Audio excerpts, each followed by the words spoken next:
نماز عشاء کی فرضیت۔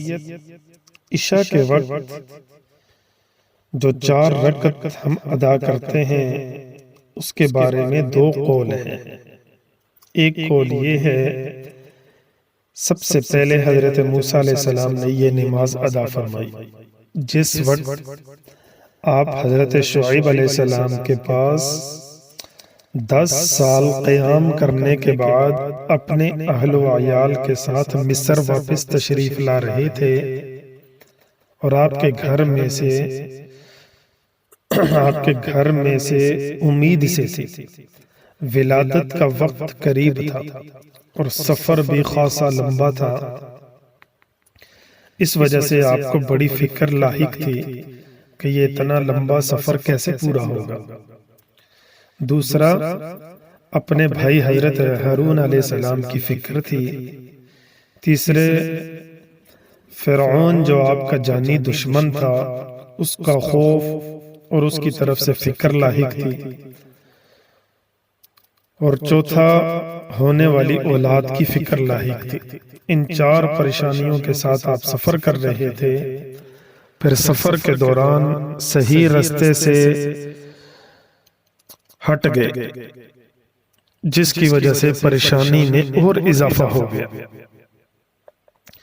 اسی پریشانی کے عالم میں چلتے چلتے آپ کو کوہ طور کے قریب اس کے مغربی دائیں جانب پہنچ گئے۔ رات اندھیری، ٹھنڈی اور برفانی تھی۔ آپ کی بیوی، آپ کی اہلیہ محترمہ کو ولادت کی تکلیف شروع ہو گئی۔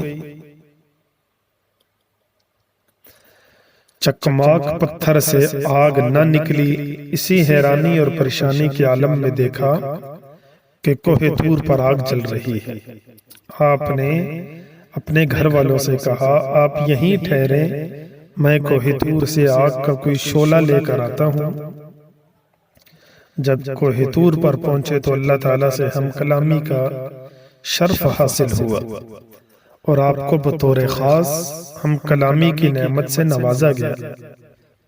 بہرحال جب اللہ تعالیٰ کی جانب سے یہ انعام حاصل ہوا تو آپ کی 4 پریشانیوں کا خاتمہ ہو گیا۔ کسی نے بڑا اچھا شعر کہا ہے، تو ملے تو کوئی مرض نہیں، نہ ملے تو کوئی دوا نہیں۔ ایک روایت کے مطابق حضرت موسیٰ علیہ السلام نے ان 4 پریشانیوں سے نجات کے شکرانے میں 4 رکعت نماز ادا فرمائی۔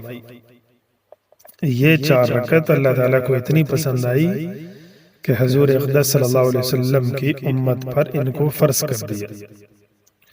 دوسری روایت یہ ہے کہ یہ عشاء کی نماز سے پہلے جناب رسول اللہ صلی اللہ علیہ وسلم نے سب سے پہلے جو نماز ادا فرمائی تھی وہ عشاء کی نماز تھی، بذل المجہود۔